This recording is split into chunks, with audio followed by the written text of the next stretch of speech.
Hello everyone, welcome back. So हम DBT के PYQs कर रहे हैं, ठीक है। और बेसिकली हम पीवाईक्यूज कहाँ से, टेक्निक पोर्शन से डील कर रहे हैं, ठीक है। तो चलो आज का लेक्चर भी हम स्टार्ट करते हैं और ये पार्ट 3 है, ठीक है। तो चलिए शुरू करते हैं फिर। सो देखिए, ये रहा आपका सबसे पहले क्वेश्चन आज का, यानी कि फर्स्ट क्वेश्चन, ठीक है। So, a student added a 5' exonuclease enzyme, ठीक है, instead of a restriction enzyme to digest his purified plasmid DNA sample, ठीक है। तो आपको पता होगा कि प्लाज्मिड क्या होता है, ठीक है। जैसे कि मान लीजिए ये बैक्टीरिया का सेल है, इसके पास एक जीनोम होता है, एक जेनेटिक मटेरियल, और प्लाज्मिड होता है, ठीक है। तो प्लाज्मिड क्या है, वो भी एक डीएनए ही है एक तरह से है, और जो बैक्टीरिया में पाया जाता है, ठीक है। आप प्लाज्मिड जानते होंगे। तो यहाँ पर क्या हुआ कि एक स्टूडेंट ने इस प्लाज्मिड को जो है आइसोलेट किया, यानी कि बैक्टीरिया सेल के बाहर निकाल दिया, ठीक है। तो इसको प्यूरिफाइड किया, मतलब कि क्या, सिर्फ और सिर्फ आपके सैंपल में आप प्लाज्मिड है। फिर इन्होंने क्या बोला कि ये जो प्यूरिफाइड प्लाज्मिड निकल के आया, अब क्या हुआ, उस स्टूडेंट ने इसको डाइजेस्ट करने का सोचा। यहाँ पे क्या करना है, हमें ये प्लाज्मिड को डाइजेस्ट करना है। और फॉर डाइजेशन इन्होंने क्या किया, 5' एक्सोन्यूक्लियस एंजाइम को ऐड कर दिया। जबकि इनको क्या ऐड करना था, रिस्ट्रिक्शन एंजाइम ऐड करना था। रिस्ट्रिक्शन एंजाइम ऐड करते तो ये प्लाज्मिड क्या हो जाता, कट जाता, या यहाँ से या तो ओपन हो जाता या डिफरेंट साइड्स पे कट हो जाता। बट क्योंकि रिस्ट्रिक्शन एंजाइम ऐड नहीं हुआ और उसकी जगह क्या, 5' एक्सोन्यूक्लियस एंजाइम ऐड हुआ। अब 5' एक्सोन्यूक्लियस एंजाइम क्या करता है, ये एंड जो होता है, जैसे मान लीजिए ये आपका डीएनए है, इस पे एक 5' एंड होता है और 3' एंड होता है। तो ये जो 5' एंड पे जो पहला न्यूक्लियोटाइड होगा ना, इसको कट कर देगा 5' एक्सोन्यूक्लियस एंजाइम। तो यहाँ पर ये कटिंग होने के लिए इंपॉर्टेंट ये है कि 5' साइड होना चाहिए। पर क्या प्लाज्मिड में आप देख पा रहे हो कि ऐसा कोई भी साइड है, नहीं है। तो इसका मतलब कि कटिंग तो होगा ही नहीं। कटिंग तब होता है जब रिस्ट्रिक्शन एंजाइम होता है, और रिस्ट्रिक्शन एंजाइम नहीं है। तो अब ये पूछ रहे हैं कि क्या ऑब्जर्वेशन होगा जब ये अपने प्लाज्मिड को एग्रोस जेल में जेल पे रन करके देखेंगे, ठीक है। इन्होंने ये सब चीजें करने के बाद जेल पे रन किया, तो जेल पे रन करने के बाद क्या दिखेगा इनको, तो देखिए, free nucleotide from 5' end only, no, ये तो होगा ही नहीं, क्योंकि 5' एंड तो फ्री ही नहीं है। Free nucleotide from both end, ये भी नहीं होगा। No digestion of plasmid DNA, exactly. अगर इसमें कोई रिस्ट्रिक्शन एंजाइम गया ही नहीं, तो प्लाज्मिड डीएनए का डाइजेशन कैसे होगा, ये भी नहीं होगा। Plasmid DNA will be digested similar to restriction enzyme, no. Restriction enzyme और एक्सोन्यूक्लियस एंजाइम ये दोनों अलग तरीके से काम करते हैं, तो सेम रिजल्ट नहीं आएगा, ठीक है। तो इस तरीके से हमारा थर्ड आंसर आ गया, ओके। चलो, ये हमारा सेकंड क्वेश्चन है, जिसमें क्या पूछ रहा है कि व्हाट इज एसएनपी, यानी सिंगल न्यूक्लियोटाइड पॉलीमॉर्फिज्म क्या होता है, ठीक है। तो अच्छा, अभी पहले पता होना चाहिए आपको कि एसएनपी क्या होता है। तो देखिए, मान लीजिए कि एक पर्सन ए है, ठीक है, जिसका और एक दूसरा पर्सन बी है। पर्सन ए का जो डीएनए है उस पे कुछ ऐसी सीक्वेंस है, ठीक है, ठीक है। और जो पर्सन बी है उसमें जो सीक्वेंस है वो कुछ इस तरीके से है।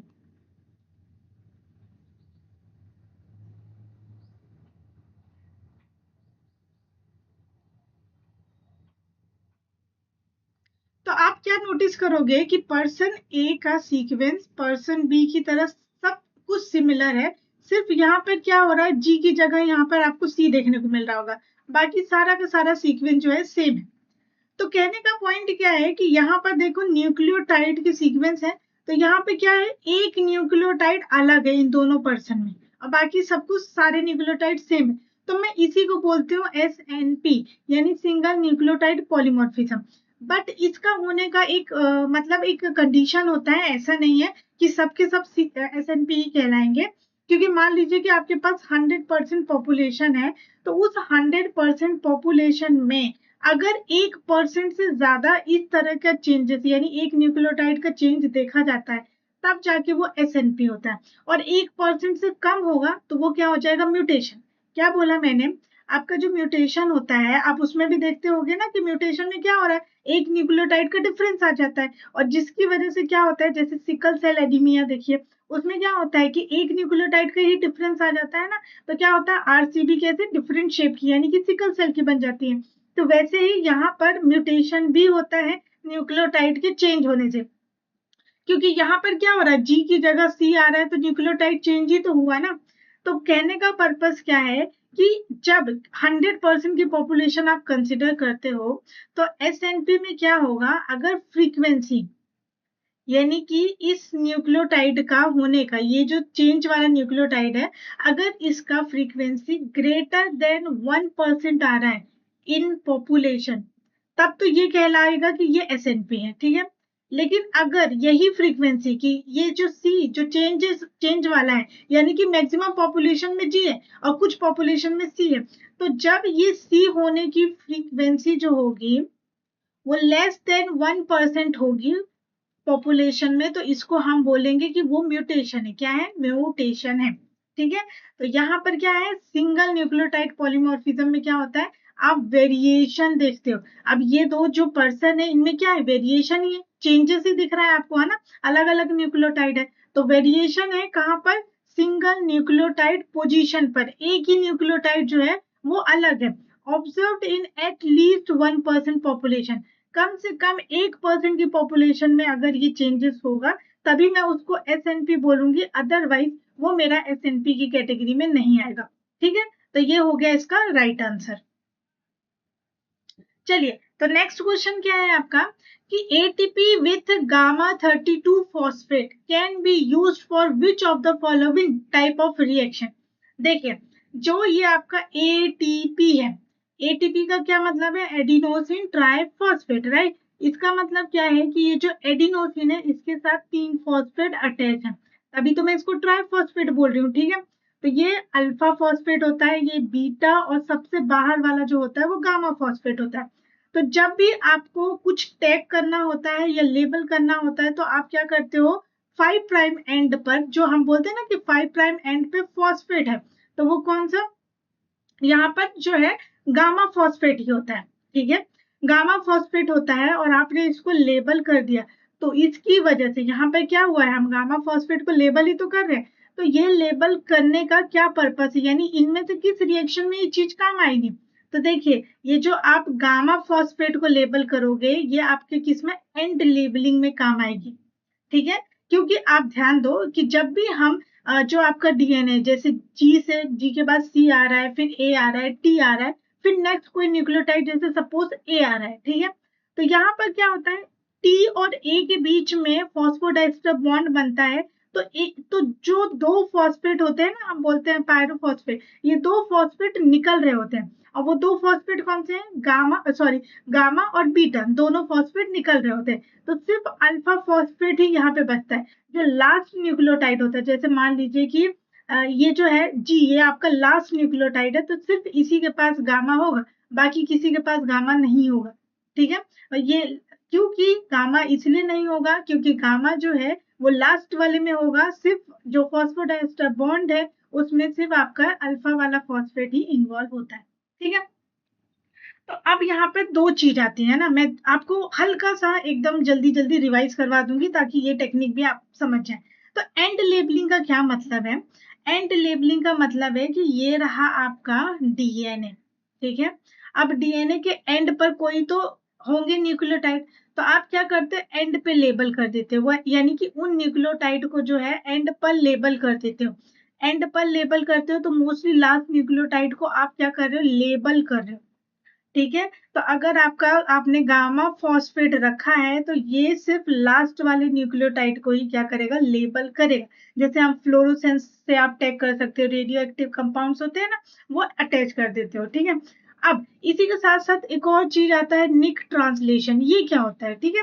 एंड लेबलिंग आप समझ गए ना कि हम क्या कर रहे हैं कि एंड पर लेबल कर रहे हैं, आपका ये 5 प्राइम टू 3 प्राइम डायरेक्शन में, या फिर जो भी डायरेक्शन आप देख रहे हो, यहाँ पर हम क्या कर रहे हैं, एंड पर न्यूक्लियोटाइड्स को लेबल कर रहे हैं, तो वो एंड लेबलिंग कहलाती है। निक ट्रांसलेशन में क्या होता है निक ट्रांसलेशन की बात करूं तो निक ट्रांसलेशन में कैसा होता है कि ये आपका डीएनए का स्टैंड होता है, ठीक है। अब इस डीएनए के स्टैंड को कहीं तो हम क्या करते हैं, कहीं कहीं से कट करवा देते हैं। मान लीजिए कि मैंने कुछ इस तरीके से कट करवा दिया, तो आपको ये स्टैंड कुछ ऐसे मिलेगा, ठीक है। और यहाँ पर ये स्टैंड आपको कुछ इस तरीके से मिलेगा, ऐसे ही होगा क्योंकि मैंने यहाँ पे क्या कर दिया, कट करवा दिया। अब कट करवाने के बाद मैं यहाँ पर डीएनए पॉलीमरेज ही ऐड करूंगी, जो यहाँ पर न्यूक्लियोटाइड को ऐड करेगा और न्यूक्लियोटाइड को ऐड करके फिर ये पूरा का पूरा डीएनए बना देगा। बट यहाँ पे जो मैं न्यूक्लियोटाइड ऐड करूंगी वो न्यूक्लियोटाइड रेडियो लेबल्ड होंगे, यानी कि उनमें टैग लगा होगा, ठीक है, जो हमें कोई ना कोई सिग्नल बता रहे होंगे, फ्लोरोसेंस दिखा रहे होंगे, ठीक है। तो ये जो टैग वाला है यहाँ पे इस तरीके से पहले तो निक क्रिएट करना, निक मतलब एक स्पेस क्रिएट करना इस तरीके से, फिर न्यूक्लियोटाइड का एडिशन करना, वो भी टैग्ड वाले, उस तरह की प्रोसेस को हम निक ट्रांसलेशन कहते हैं, ठीक है। तो आपको याद रखना है कि जब सिर्फ गामा की हम बात करेंगे तो यहाँ पे क्या बोल रहा है कि एटीपी विथ गामा फॉस्फेट, तो आपको एंड लेबलिंग समझ जाना है क्योंकि वो एंड पर होगी एकदम, ठीक है। चलिए नेक्स्ट क्वेश्चन क्या है कि molecular mass of a protein can not be determined by. अब यहाँ पे कितना बड़े बड़े शब्दों में लिखा है कि कैन नॉट, मतलब आपको नॉट फाइंड आउट करना है, ठीक है। तो मॉलिक्यूलर मास कैसे पता नहीं करेंगे, किस टेक्निक से नहीं मिलेगा हमें। तो देखिए माल्टी टॉफ जो होता है, अगर आपने पहले के पीवाईक्यूज वाले लेक्चर देखे हैं तो वहां पर कहीं ना कहीं माल्टी टॉफ का मैंने जिक्र किया है और आपको ये बताया भी है कि ये चीज हम मास स्पेक्ट्रोस्कोपी में पढ़ते हैं, मास स्पेक्ट्रोस्कोपी में माल्टी टॉफ पढ़ते हैं, जहां पर मास और मास बाय चार्ज के रेशियो पर आपके प्रोटीन को डिटरमाइन किया जाता है। तो ये टेक्निक तो होगी, ठीक है। नेक्स्ट है जेल फिल्ट्रेशन क्रोमेटोग्राफी में हम क्या मॉलिक्यूलर वेट डिटर्मिनेशन करते हैं। तो यहाँ पे भी अगेन प्रोटीन का मास ही तो आ रहा है, तो ये भी होगा, ठीक है। नेक्स्ट है एसडीएस पेज। एसडीएस पेज में आप प्रोटीन्स का सेपरेशन करते हैं on the basis of their molecular weight और मॉलिक्यूलर मास। तो यहाँ पर भी क्या हो रहा है कि मास तो डिटरमाइन हो ही रहा है, सिर्फ आपके पास एक ये थर्ड वाली टेक्निक बचती है जहां पर हम प्रोटीन के मास को डिटरमाइन नहीं करते हैं। ये क्या है, क्रोमेटोफोकसिंग। अब ये क्रोमेटोफोकसिंग में हम क्या करते हैं, क्रोमेटोफोकसिंग वाली टेक्निक में हम on the basis of iso electric point यानी कि पीआई के बेसिस पे सेपरेशन होता है, ना कि मास के बेसिस पे। तो इसका करेक्ट आंसर थर्ड वन है क्योंकि इन्होंने कैन नॉट पूछा था, राइट। चलिए ये वाली टेक्निक,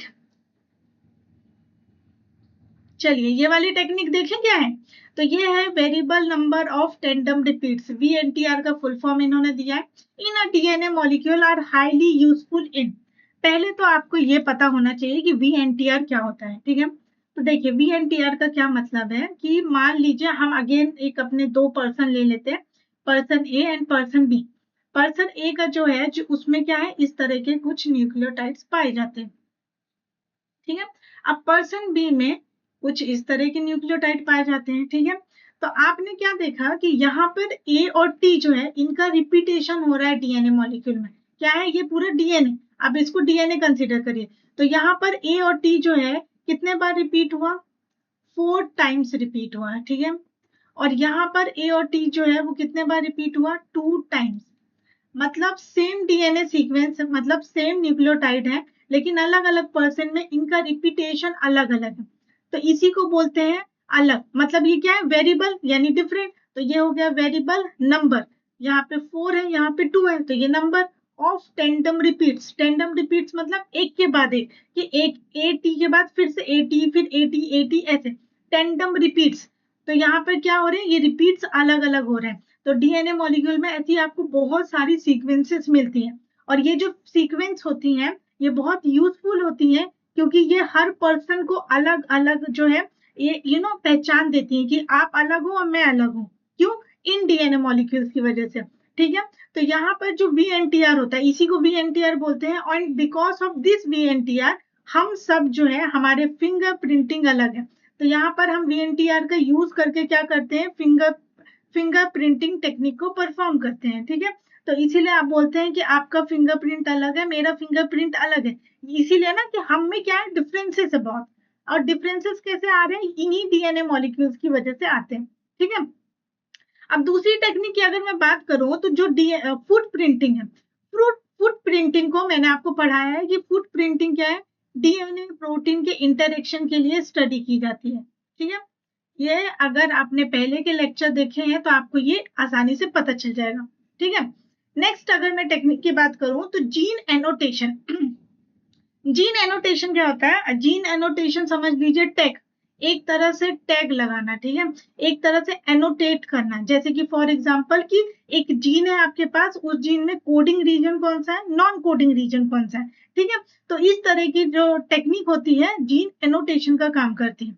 और डीएनए रिपेयर की बात करूं तो आपको मालूम है कि ये हम कहा मॉलिक्यूलर बायोलॉजी में पढ़ते हैं, जहां पर डीएनए को रिपेयर किया जाता है डिफरेंट डिफरेंट मेथड से, जैसे कि बेस एक्सक्रीशन रिपेयर मेथड होता है ना एक, वैसे और भी बहुत सारे मेथड है। तो ये तो कोई एक मेथड बताया मैंने आपको। ठीक है, तो ये हो गया, तो आपका राइट आंसर जो है फर्स्ट वन। ओके, चलिए ये वाला क्वेश्चन बताइए, ये बहुत ही इजी क्वेश्चन है। ठीक है, बहुत ही नॉर्मल क्वेश्चन है कि tag DNA polymerase differ from the clean of fragment. अब पहले तो आपको ये पता होना चाहिए कि क्लीन ऑफ फ्रेगमेंट क्या है। ठीक है, चलो मान लिया कि आपको टैग डीएनए पॉलीमरेज पता होगा, क्योंकि जनरली हम पीसीआर रिएक्शन में क्या करते हैं, टैग डीएनए पॉलीमरेज ही यूज करते हैं, क्योंकि हम हमारे बॉडी के अंदर जो डीएनए पॉलीमरेज 3 काम कर रहा है, हम उसको तो बाहर निकाल के लेके नहीं आएंगे कि अरे मुझे पीसीआर लगाना है तो चलो एम्प्लीफिकेशन करना है तो तुम बाहर आ जाओ, ऐसा नहीं करेंगे। तो हम क्या करते हैं, टैग डीएनए पॉलीमरेज यूज करते हैं, और ये टैग डीएनए पॉलीमरेज भी एक बैक्टीरिया से आइसोलेट किया गया है। ठीक है, तो अब ये मानती हूं मैं कि आपको टैग डीएनए पॉलीमरेज के बारे में पता है, और ये मैं आपको शायद थोड़ा पहले थोड़ा बता भी चुकी हूँ। ठीक है, तो अभी हमारे लिए जो नया है वो है क्लीन ऑफ फ्रेगमेंट। तो ये क्या होता है, तो देखिए प्रोकैरियोट्स की अगर हम बात करते हैं तो उसमें डीएनए पॉलीमरेज 1 होता है, डीएनए पॉलीमरेज 1 होता है। ठीक है, अब ये जो डीएनए पॉलीमरेज 1 होता है, इसके पास 3 सब यूनिट होती है ना, मैं इसे थोड़ा रफली बना रही हूँ जस्ट कि आपको बताने के लिए कुछ इस तरीके से। ठीक है, तो यहाँ पर क्या होता है, 3 सब यूनिट होती हैं, इस तरह से ये पूरा डीएनए पॉलीमरेज होता है। जब इस डीएनए पॉलीमरेज को प्रोटीएज का ट्रीटमेंट किया जाता है, प्रोटीएज एंजाइम से इसको डाइजेस्ट किया जाता है, तो आपको क्या एक एक यूनिट ऐसे अलग मिल जाती है, और 2 यूनिट बड़ी बड़ी 2 यूनिट आपको इस तरीके से मिल जाती है। तो अब ये क्या हो गया कि ये जो बड़ा वाला, एक तो आपको स्मॉल फ्रेगमेंट मिलता है और दूसरा आपको लार्ज फ्रेगमेंट मिलता है। ठीक है, तो ये जो लार्ज फ्रेगमेंट है ना, इसी लार्ज फ्रेगमेंट को मैं क्लीन ऑफ फ्रेगमेंट बोलती हूँ। अब ये क्या है, जो आपका लार्ज फ्रेगमेंट होता है ना, इसमें 2 तरह की एक्टिविटी होती है। एक तो 5 prime to 3 prime polymerase activity होती है, जिसकी वजह से न्यूक्लियोटाइड का एडिशन होता है और चेन इलोंगेट होती है, और दूसरी एक्टिविटी होती है 3 प्राइम टू 5 प्राइम क्या होता है, एक्सोन्यूक्लियस एक्टिविटी, एक्सोन्यूक्लियस एक्टिविटी। और ये जो 3 prime to 5 prime exonuclease activity है ना, इसी एक्सोन्यूक्लियस एक्टिविटी को हम प्रूफ रीडिंग बोलते हैं। क्या बोलते हैं, प्रूफ रीडिंग। ठीक है, अब यहाँ पे जो स्मॉल फ्रेगमेंट बचा ना, अब स्मॉल फ्रेगमेंट के हिस्से में क्या आता है, स्मॉल फ्रेगमेंट में 5 prime to 3 prime exonuclease activity होती है। ध्यान रखिएगा मैंने क्या लिखा है, आप ध्यान रखिए, है ना, यहाँ पे मैंने 5 प्राइम टू 3 प्राइम लिखा है और यहाँ 3 टू 5 प्राइम लिखा है। ठीक है, तो ये अलग अलग एक्टिविटी होती है। तो मैंने क्या कहा कि जो मेरा क्लीन ऑफ फ्रेगमेंट है, इसमें मुझे एक तो 5 prime to 3 prime polymerase activity मिली, जिसकी वजह से मेरा डीएनए एक्सटेंड होगा, और दूसरी activity 3 prime to 5 prime exonuclease की आ गई। ठीक है, अब एक्सोन्यूक्लियस का काम आपको पता होगा, जैसे मान लीजिए मैं आपको बताती हूँ कि यहाँ पर एक जी न्यूक्लियोटाइड है, फिर ए न्यूक्लियोटाइड ऐड हुआ, फिर उसके बाद टी ऐड हुआ, फिर ए ऐड हुआ। अब ये हो गया, ठीक है, इसका एक कॉम्प्लीमेंट्री भी होगा, मान लीजिए सी टी ए और इसका टी सी जी, ऐसे करके कुछ तो न्यूक्लियोटाइड सीक्वेंस है। ठीक है, अब मान लीजिए कि यहाँ पर जो है सी के कॉम्प्लीमेंट्री जी को आना था, पर गलती से क्या हो गया, ए का एडिशन हो गया। तो जो पॉलीमरेज होगा ना, वो ऐसे थोड़ा सा पीछे मुड़ के ऐसे देखेगा, और उसको पता चल जाएगा कि उसने क्या किया, गलती की है, यानी कि सी की जगह उसको जी ऐड करना था, उसने ए ऐड कर दिया। तो वो क्या करेगा, इस ए को रिमूव करेगा और इसकी जगह पर जी का एडिशन करेगा।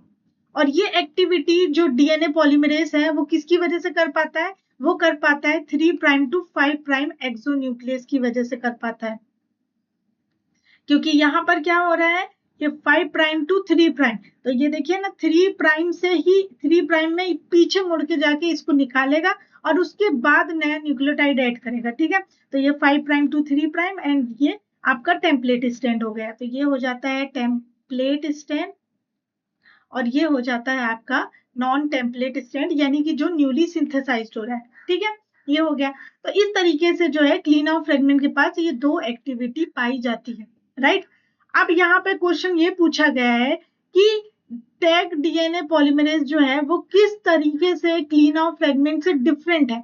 मतलब ऐसा क्या टैग डीएनए पॉलीमरेज के पास है जो क्लीन आउट फ्रेगमेंट के पास नहीं है। तो चलिए, ये एक हो सकता है नई इंफॉर्मेशन हो, लेकिन याद रखिए इसको कि जो टैग डीएनए पॉलीमरेज होता है ना, उसके पास जो है 5 prime to 3 prime exonuclease activity होती है, जो एक्टिविटी क्लीन आउट फ्रेगमेंट के पास नहीं होती है। लेकिन ये वाली एक्टिविटी आपको डीएनए पॉलीमरेज 1 में मिल जाएगी और इसके स्मॉल सब यूनिट में मिल जाएगी। लेकिन जो लार्ज सब यूनिट है जिसे हम क्लीन आउट फ्रेगमेंट बोल रहे हैं, उसके पास 5 prime to 3 prime exonuclease activity नहीं होती है। वो किसके पास होती है, टैग डीएनए पॉलीमरेज के पास, ठीक है। याद रहेगा ये। चलिए, वेरी गुड। अब यहाँ पे नेक्स्ट क्वेश्चन की तरफ मूव करते हैं। तो नेक्स्ट क्वेश्चन क्या है, प्राइमर एक्सटेंशन के रिगार्डिंग है कि primer extension is a technique employed for mapping the. अब इन्होंने सिंपली ये पूछा है कि प्राइमर एक्सटेंशन टेक्निक का कहाँ पर यूज किया जाता है, यानी किस चीज को मैप करने के लिए, किस चीज को डिटेक्ट करने के लिए यूज किया जाता है। तो जो प्राइमर एक्सटेंशन है, प्राइमर से आप क्या समझते हैं। जैसे मान लीजिए कि मैंने क्या है आपको 3 प्राइम टू 5 प्राइम एक स्टैंड दिया, ठीक है। तो आप क्या करोगे, इसका कॉम्प्लीमेंट्री बनाओगे 5 प्राइम टू 3 प्राइम, और जो आपके प्राइमर है, ठीक है। अगर इसका एरो पे ज्यादा ध्यान मत दीजिए, अगर आप बताइए कि अब यहाँ पे प्राइमर कहाँ अटैच होगा, तो मैं प्राइमर कहाँ अटैच कर सकती हूँ, प्राइमर हमेशा 3 प्राइम एंड पे अटैच होता है। तो ये यहाँ पर एक प्राइमर अटैच होगा और एक प्राइमर यहाँ पर अटैच होगा, यही होगा। तो यहाँ पर क्या हो रहा है, प्राइमर एक्सटेंशन, नाम से ही समझ में आ रहा है कि ये जो आपका प्राइमर है, इस प्राइमर को आप एक्सटेंड यानी कि बढ़ाओगे, ठीक है। यानी कि आप इस पूरे डीएनए को एम्पलीफाई करोगे। और इस प्राइमर एक्सटेंशन का जो पर्पस होता है वो होता है ट्रांसक्रिप्शन इनिशिएशन साइट को फाइंड आउट करना, ठीक है। तो यहाँ पर जो होता है प्राइमर एक्सटेंशन टेक्निक, यहाँ पे हम बात कर लेते हैं। ये एक ऐसी टेक्निक है जहां पर हम 5 प्राइम एंड जो आरएनए होता है उसके 5 प्राइम एंड को मैप करते हैं, है ना। तो यहाँ पर क्या है कि ट्रांसक्रिप्शन इनिशिएशन साइट आपको कहाँ मिलेगा, आरएनए में ही मिलता है। प्राइमर एक्सटेंशन टेक्निक आरएनए के 5 प्राइम एंड को मैप करने के लिए यूज करते हैं, ठीक है। यहाँ पर इसको मैपिंग का मतलब है कि उसको सीक्वेंस करना, उसको प्रॉपरली आइडेंटिफाई और स्टडी करना, ठीक है। पर आपको ध्यान रखना है कि ये जो प्राइमर एक्सटेंशन टेक्निक है, ये जो है सिर्फ स्टार्ट साइट जो ट्रांसक्रिप्शन है उसके सिर्फ स्टार्ट साइट को ही डिटरमाइन करती है, लेकिन उसका जो एंड साइड है, यानी कि जो एंड साइड है उसको इस मेथड से नहीं डिटरमाइन किया जा सकता है। यानी कि आप सिर्फ इस वाले रीजन को, यहाँ 5 प्राइम एंड से जब आगे की तरफ बढ़ते हो तो सिर्फ स्टार्ट साइड जो होता है ट्रांसक्रिप्शन का उसको पता करते हो। जो एंड साइड होता है जहां पर ट्रांसक्रिप्शन खत्म हो रहा होता है, उस साइट को या उस पर्टिकुलर जो आपका न्यूक्लियोटाइड सीक्वेंस होता है वहां पर आप इस टेक्निक को नहीं अप्लाई कर सकते हो, ठीक है। तो ये हो गया आपका प्राइमर एक्सटेंशन टेक्निक। अच्छा, इतनी सारी टेक्निक्स है ना, आपने ध्यान दिया होगा कि इन सभी टेक्निक्स का ना एप्लीकेशन और प्रिंसिपल इंपॉर्टेंट है, बहुत ज्यादा इंपॉर्टेंट है। तो आपके पास मैं जितना भी टेक्निक आपको पढ़ाती जा रही हूँ, आपको क्या करना है, एक नोटबुक लेना है और उसमें ये सारी टेक्निक को नोट्स के फॉर्म में लिखते जाना है कि हाँ ये टेक्निक जो है किस चीज के लिए है, ये टेक्निक का क्या एप्लीकेशन है, ये टेक्निक का क्या प्रिंसिपल, इस तरीके से। ताकि जब लास्ट होगा ना, लास्ट वाला डे जो होगा आपका एग्जाम का, उस टाइम पे आप सिंपली क्या कर सकते हो, इन सभी टेक्निक को रिवाइज कर पाओगे। आपको बार बार ढूंढना नहीं पड़ेगा, बार बार लेक्चर नहीं देखना पड़ेगा कि अच्छा कहाँ पर कौन सी टेक्निक को यूज करना, कैसा एप्लीकेशन बताया गया। तो आप अभी से इसको प्रिपेयर कर सकते हो, ठीक है। चलिए हम नेक्स्ट क्वेश्चन सॉल्व करते हैं। तो हमारा क्वेश्चन क्या है कि which of the following techniques can be use to study transient protein protein interaction in a life cell. Transient मतलब बहुत थोड़े टाइम के लिए, यानी शॉर्ट पीरियड आप बोल सकते हो, शॉर्ट पीरियड ऑफ टाइम, ठीक है। तो यहाँ पे कौन सी टेक्निक है जहां पर हम प्रोटीन प्रोटीन इंटरेक्शन को लाइव सेल में देख सकते हैं। अब लाइव सेल बोल रही हूँ, इसका मतलब इन वीवो कंडीशन में, ठीक है। तो अब आपको पता होना चाहिए कि इनमें से कौन सी टेक्निक लैब में कर सकते हैं यानी इन विट्रो है और कौन सी इन वीवो है। तो देखिए ये जो पुल डाउन ऐसे टेक्निक है ये इन विट्रो टेक्निक है। यहाँ पर भी हम प्रोटीन और प्रोटीन प्रोटीन का इंटरेक्शन देखते हैं लेकिन इन विट्रो में, ठीक है। अब ये जो इम्यूनो प्रेसिपिटेशन है वो भी आपकी इन विट्रो टेक्निक है। सरफेस प्लाज्मोन रेजोनेंस जो है ये भी आपकी इन विट्रो टेक्निक है। तो आपके पास बचता कौन है, सिर्फ ये लास्ट वाला। और लास्ट वाले का जो इतना भारी भरकम नाम यहाँ पे दिया है ना, फोस्टा रेजोनेंस एनर्जी ट्रांसफर, इसी टेक्निक को हम बोलते हैं फ्रेट। बहुत ही इजी टेक्निक है जो प्रोटीन प्रोटीन के इंटरेक्शन के लिए हम पढ़ते हैं। और ये टेक्निक की खास बात ये है कि ये इन वीवो है, यानी कि आपको सेल के अंदर जो है पूरा इन प्रोटीन प्रोटीन इंटरेक्शन आपको पता चलता है, ठीक है। कुछ भी चीज सेल से बाहर नहीं करनी है आपको। तो ये हो गया। तो आपको ध्यान रखना है, आप लिस्ट बनाते चलिए कि कौन सी टेक्निक का एप्लीकेशन क्या है और वो कहाँ पर यूज हो रही है। मतलब उसको इन विट्रो कर सकते हैं या फिर इन वीवो कर सकते हैं। आप देख रहे हो कि कैसे कैसे क्वेश्चंस आ रहे हैं। बहुत ही सिंपल क्वेश्चन है, सिर्फ आपको कुछ पॉइंट्स का ध्यान रखना है, ठीक है। चलो तो हम अपनी ये टेक्निक की तरफ मूव करते हैं। Which one of the following techniques can be utilize to study both protein peptide and protein DNA interaction. अगर आपने नोटिस किया होगा तो आप देख रहे हो कितने सारे क्वेश्चन आ रहे हैं जो आपसे पूछ रहे हैं कि protein protein interaction, protein DNA interaction, protein peptide interaction पे बहुत क्वेश्चन आ रहे हैं। इसीलिए मैं आपको बोल रही हूँ कि आप एक शॉर्ट नोट अपने साथ साथ बनाते जाइए, ठीक है।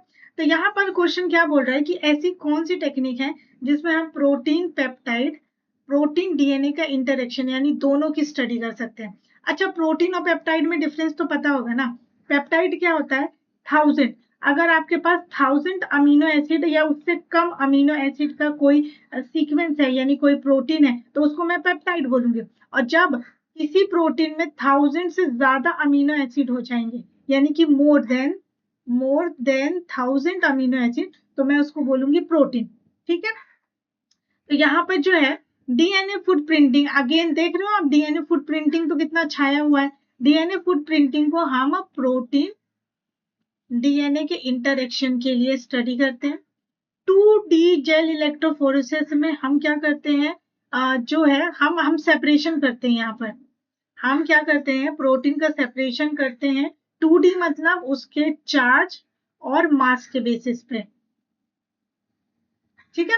और चिप ऑन चिप ऐसे जो है ये अगेन एक ऐसी टेक्निक है जिसमें हम प्रोटीन डीएनए के इंटरेक्शन की स्टडी करते हैं। तो आपके पास बचा कौन, फास्ट डिस्प्ले। फास्ट डिस्प्ले एक ऐसी टेक्निक है जो इस टेक्निक की मदद से आप प्रोटीन की स्टडी कर सकते हो या उनके इंटरेक्शन को पता कर सकते हो। प्रोटीन पेप्टाइड की स्टडी कर सकते हो और आप साथ ही साथ प्रोटीन डीएनए की इंटरेक्शन के बारे में भी जान सकते हो। तो ये सारी ही चीजों के लिए फास्ट डिस्प्ले एक अच्छी टेक्निक है जिससे आप ये सारी इंफॉर्मेशन इंटरेक्शंस को पता कर सकते हो, ठीक है। तो आई होप कि ये सारी चीजें आपको समझ में आ रही हो और हर टेक्निक का आपको इम्पोर्टेंट रोल यहाँ पे दिख रहा हो, ठीक है। चलिए हमारा नेक्स्ट क्वेश्चन क्या है, an experiment involves formation of DNA RNA hybrid. Okay, which one of the following enzyme can be utilized to degrade only the RNA strand from the RNA DNA hybrid। मान लीजिए आपके पास ये DNA में क्या होता है, ATGC, ठीक है। अब आपके साथ यहाँ पर एक आरएनए अटैच है, ये तो मैंने डीएनए बना दिया। अब अगर मैं आरएनए बनाऊंगी तो कॉम्प्लीमेंट्री बेस पेयरिंग, तो एक ए से कौन कॉम्प्लीमेंट करेगा, यू, क्योंकि आरएनए में तो यू होता है। और यहाँ पर ए, यहाँ पर जी की सी, यहाँ पर जी और यहाँ पर फिर एक ही जगह फिर से यू और यहाँ पर ए, ऐसे करके आपका आरएनए और डीएनए के बीच में कॉम्प्लीमेंट्री बेस पेयरिंग है, ठीक है। तो इस तरह के स्ट्रैंड को मैं क्या बोलूंगी, आरएनए डीएनए हाइब्रिड, क्योंकि ये दोनों स्ट्रैंड आपस में ज्वाइन है, ठीक है। अब क्या क्वेश्चन पूछा जा रहा है कि इनमें से कौन सा ऐसा एंजाइम मैं यूज करूं जो क्या करे, सिर्फ इस आरएनए वाली स्ट्रैंड को डिग्रेड कर दे और डीएनए का स्ट्रैंड बच जाए, यानी मुझे सिर्फ डीएनए चाहिए, आरएनए नहीं चाहिए, तो मुझे इस आरएनए को हटाना पड़ेगा, इसको डिग्रेड करना पड़ेगा, तब मेरे पास सिर्फ डीएनए निकल कर आएगा। तो मुझे आरएनए को डिग्रेड करना है, तो इनमें से मैं जो है आरएनए से एच एंजाइम को यूज करूंगी, क्योंकि आरएनए से एच जो होता है वो आरएनए की स्ट्रैंड को डिग्रेड कर देगा, तो आपके पास सिर्फ डीएनए का स्ट्रैंड ही बचेगा। ठीक है, तो ये आपको ध्यान रखना है कि आरएनए से एच क्या करता है, सिर्फ आरएनए की स्ट्रैंड को डिग्रेड करता है। ठीक है, ये क्वेश्चन इंपॉर्टेंट है, क्योंकि इसी से एक क्वेश्चन, ये जो क्वेश्चन है वो रिपीट हुआ है, थोड़ा सा जो है कंसेप्ट अलग हो गया है, कंसेप्ट मतलब कि इन्होंने लैंग्वेज चेंज कर दी है, क्वेश्चन को रीफ्रेम किया है बेसिकली, बट इसी से क्वेश्चन आया हुआ है। ठीक है, चलिए ये वाला क्वेश्चन सॉल्व करते हैं। 100 है ना, जैसे कि आपको 100 मार्क्स लेकर आने हैं, इसीलिए ये 100 क्वेश्चन को सॉल्व करना इंपॉर्टेंट है। Which one of the following statement is incorrect in relation to reverse phase chromatography. अब यहाँ पे आपसे इनकरेक्ट की बात की जा रही है। ठीक है, तो और इनकरेक्ट कौन सी क्रोमेटोग्राफी है, यहाँ पर रिवर्स फेज क्रोमेटोग्राफी। अच्छा, आपको पता है कि यहाँ पे रिवर्स फेज क्यों बोलते हैं? जनरली जो हमारी क्रोमेटोग्राफी होती है ना, उसमें सॉल्यूट होता है और सॉल्वेंट होता है। ठीक है, तो जनरली जो सॉल्यूट होता है ना, वो नॉन पोलर नेचर का होता है, और जो सॉल्वेंट है वो पोलर नेचर का होता है। बट क्योंकि इन्होंने बोला है रिवर्स फेज क्रोमेटोग्राफी, रिवर्स का मतलब समझ रहे हो, उल्टा, तो जब हम रिवर्स फेज क्रोमेटोग्राफी की बात करेंगे तो वहां पे जो सॉल्यूट हो जाएगा वो पोलर नेचर का हो जाता है, और जो सॉल्वेंट है वो आपका नॉन पोलर नेचर का हो जाता है, इसीलिए इसको रिवर्स फेज क्रोमेटोग्राफी बोलते हैं। ठीक है, चलिए नाम को तो जान लिया, अब इसका स्टेटमेंट भी पढ़ लेते हैं। तो इनकरेक्ट क्या है, the solute elute with decreasing order of polarity. ठीक है, तो ये बात सही है कि यहाँ पर क्या हो रहा है, पोलैरिटी के बेसिस पे डिक्रीज हो रहा है। ठीक है, the stationary phase surface covering the silica plates involving non polar functional group. अगर आपने रिवर्स फेज क्रोमेटोग्राफी को पढ़ा है तो आपको पता है कि ये स्टेटमेंट भी करेक्ट है, तो ये दोनों स्टेटमेंट करेक्ट है। Then third is the solutes elute with increasing order of molecular weight. देखिए यहाँ पर हम पोलैरिटी की बात करते हैं, मॉलिक्यूलर वेट की नहीं, तो अगेन ये गलत हो जाएगा। ठीक है, ये गलत है। नेक्स्ट है the pH of the mobile phase has a profound influence on retention, selectivity and separation. और ये बात जो है हर एक क्रोमेटोग्राफी के लिए बहुत इंपॉर्टेंट हो जाती है, क्योंकि pH जो है बहुत ही इंपॉर्टेंट रोल प्ले करता है सेपरेशन में। ठीक है, तो ये तीनों ही स्टेटमेंट सही है, सिर्फ जो सी स्टेटमेंट है वो इस पर्टिकुलर क्रोमेटोग्राफी के लिए गलत है। ठीक है, तो इस तरीके से हमने ये सारे क्वेश्चंस अटेम्प्ट किए हैं, राइट। ओके, तो आई होप कि आपको मेरे साथ साथ जितना मुझे मजा आया इन सभी क्वेश्चन को डील करने में, सॉल्व करने में, उतना ही मजा आपको भी आया होगा, और आपने बहुत ही ज्यादा नॉलेज गेन किया होगा, और सभी टेक्निक का प्रॉपर यूज आप समझ गए होंगे। ठीक है, अगर आपके कोई डाउट रहते हैं तो आप कमेंट्स करके कमेंट सेक्शन में पूछ सकते हैं, अपना फीडबैक मुझसे जरूर शेयर करिए कि मुझे समझ में आए कि यस आपको कितना समझ में आ रहा है। ठीक है, सो आई होप कि आपकी प्रिपरेशन बहुत ही सॉलिड चल रही होगी। चलिए फिर मिलते हैं नेक्स्ट वीडियो में, तब तक कीप लर्निंग एंड खूब सारा अच्छे से पढ़िए। ओके।